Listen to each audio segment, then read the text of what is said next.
Welcome to Real Talk for Real Teachers. I'm Dr. Becky Bailey, the creator of Conscious Discipline, expert in education, child development, and a lifelong teacher and learner.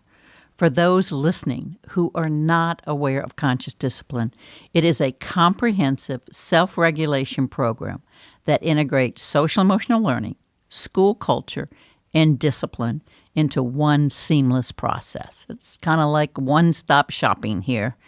It provides the 7 powers for conscious adults to help teachers regulate their emotions enough to see conflict differently so they can use the 7 basic skills of discipline to respond to conflict and upset in a way that instills life skills in both child and adult.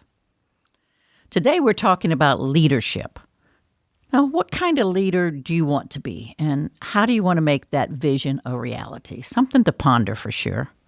Specifically today, we're going to talk to a principal who is charged with leading early childhood in her district that serves 700 children in 16 different sites, including private childcare, Head Start, and public school.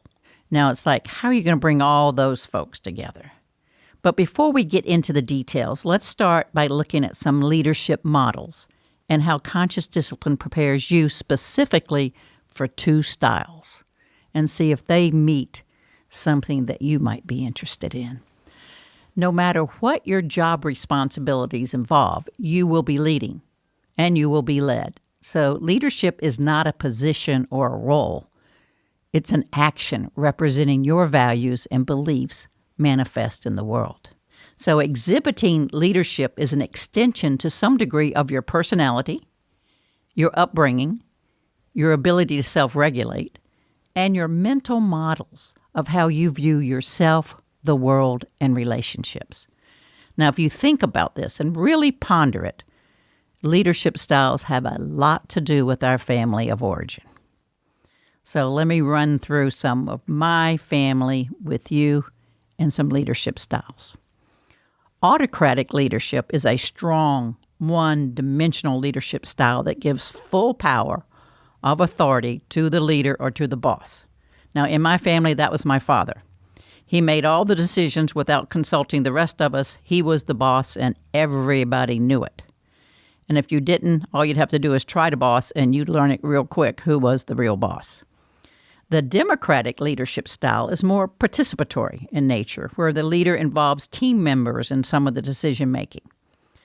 That, again, was my father, but when he was way older, I think some of the steam ran out of his dictatorship, but he got a little softer as he aged.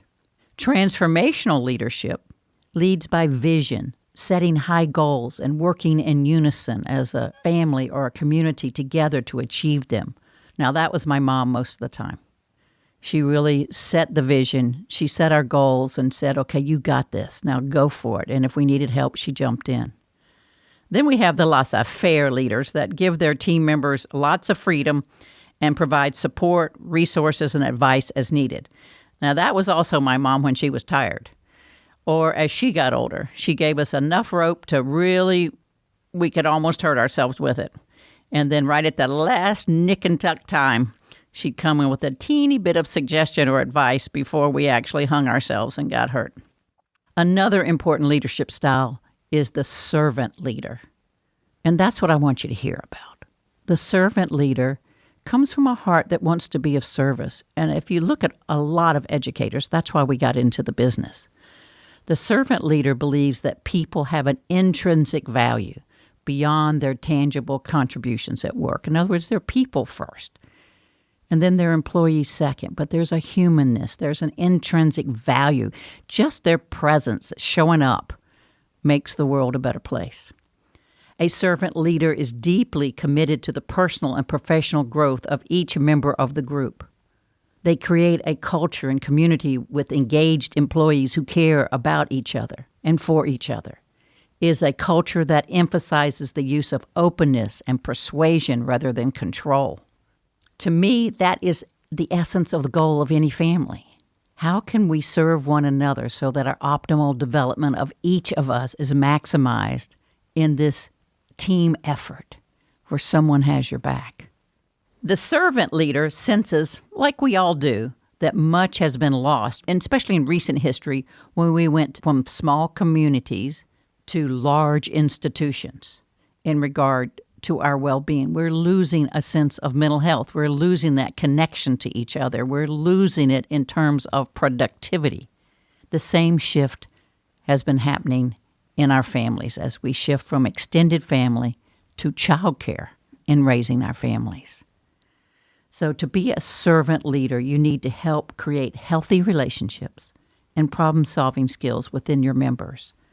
To be a transformational leader, you need to be able to articulate your vision, inspire others, and set and achieve goals. To me, this is the core of a healthy family. Both of these. Excellent parents are transformational and servant leaders. And that's the reason Conscious Discipline uses the school family model for its leadership style, for classroom culture and school culture. It is the soil in which optimal learning, growing, and achieving can manifest. So today we are listening in on a conversation I had with Beth Schendel. Join us as she discovers her leadership style as the principal of early learning in Oshkosh, Wisconsin. So welcome, Beth. This is Beth Schendel. I'm with Beth Schendel this afternoon. And Beth works in Oshkosh, I do. Wisconsin. Mm-hmm. And tell me the title of your position. Yep, I'm the principal of early learning in Oshkosh, and I oversee all of our early childhood special education and 4-year-old kindergarten. We have universal preschool in Oshkosh.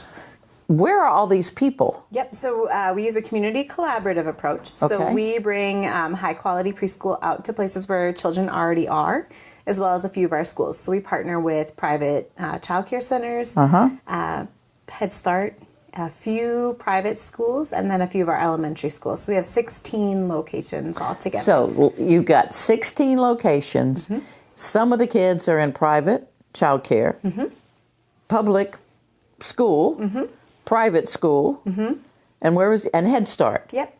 Okay, and you oversee all that. I do, yep, and they're wrapped under the umbrella of Oshkosh Early Learning, which is funded, Universal Preschool, which is funded through the Oshkosh Area School District. Perfect. Yep. Now, so if you're the leader of all this and you've got 16 different sites, how do you bring together 16 different sites and how do you lead? And what was that journey like for you?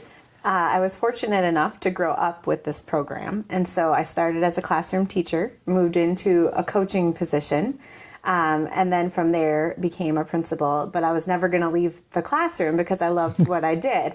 And so leadership for me was a journey of being of service. And so what I experienced was that when people who lead programs don't have a lot of background knowledge or experience with the type of program that they're leading, we aren't as successful and we don't feel as connected and that we're accomplishing the goal that we set out to do. So you think it was helpful. So your insider view and growing up within that program provided you the background knowledge to be more successful as a leader. Partially. Okay. It also put me in a silo, though. Yes, it did. So I didn't have a ton of opportunities to experience the type of leadership that I knew I wanted to bring to the program when I became a leader. So you didn't really have a model of how to do this. Not one that I was hoping to replicate. No, That's good. It had bits and pieces from different places, but so you had your value, you had a vision, but not necessarily a model.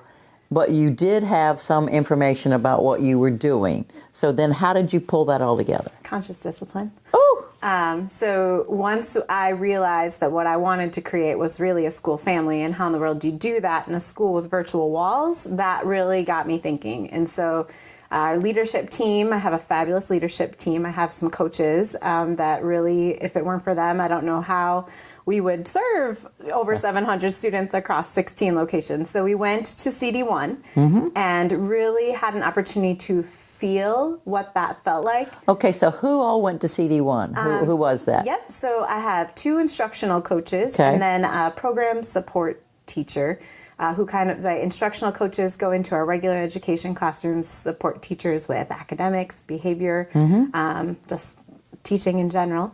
And then our program support teacher does similarly for special education, but mostly compliancy. And she really felt pulled into, well, compliancy is the least of our worries if we're not providing high quality experiences for children. So, yep. Those core group went to CD1, okay? Correct, because we knew that conscious discipline was an adult first model. Yeah. And if we're thinking about our school family as our classroom, we are the adult first. So if we weren't willing to really figure that piece out for ourselves, how in the world were we going to lead a team successfully? Yeah. Okay, then next, you took those to CD1, and then what did you get cooking from that? Well, we were real excited when we came back. We came back, we were really excited. We were a little much for some of the people on our team. And so we started thinking about what I had realized and what I had experienced was we had kind of an us and them dichotomy going on. Yeah. Our program's a group of people who don't really fit in any one place. So some are hired by our district, some are hired by private organizations, some are special ed, some are regular ed, and we really had this kind of dysfunctional us and them dichotomy. And so we knew, okay, we need to start with uniting our staff and making connections. And because we're spread out, the only time we get together is that once a week. We have collaboration on Wednesdays, and we thought, okay, so we can get Do you do this together. in person, or is this over? In person. Sometimes we do it virtually, but we try to meet in person because there's some real power in those amazing power in being actual, which of course we learned from you, right? Yeah. Those actual face-to-face interactions. So we started with figuring out we need to create our tribe to. I have a vision of, remember the Titans?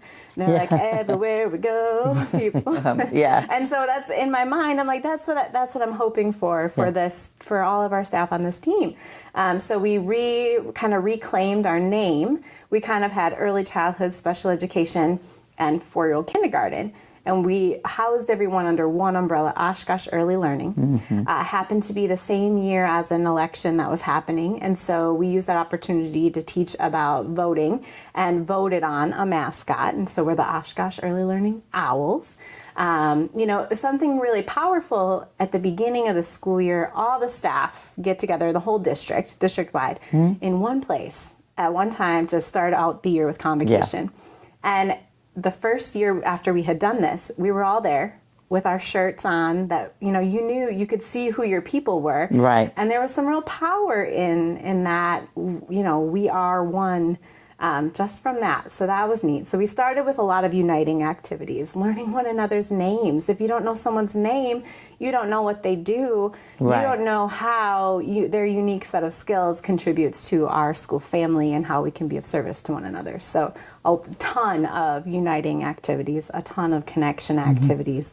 But we had to get really creative. And so we do things digitally when we can't do things in person. So trying to think through what that could look like has been an outside of the box experience for us. So I do something called Diaries of a Roving Principal. When I'm in a parking lot and I have a thought or I want to share at a celebration from a site, I turn on my camera and share that out with our team. Every week we get a uniting newsletter, and it goes through, all the things that I wish that we could do in person. So we start with celebrations, we start with wish wells, we start with highlighting things that are happening in the program and trying to build community through that.